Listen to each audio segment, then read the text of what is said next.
how to use a handheld milk frother. Having a handheld milk frother is a blessing for those who love tasty chocolate and coffee drinks, but not everyone knows about how to use a handheld milk frother.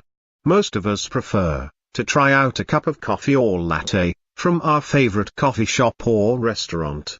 The reason behind is the taste and the texture that they promise to give you without any efforts on your side.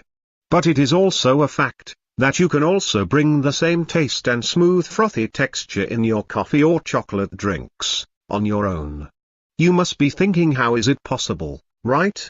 There can be two ways. Either you will have to buy an espresso machine and use its steam wand to froth a cup of milk, or you may have a separate milk frother in your kitchen.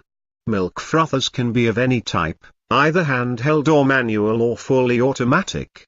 Being the most handy one, we'll be discussing the electric handheld or battery-operated milk frothers here, in this guide.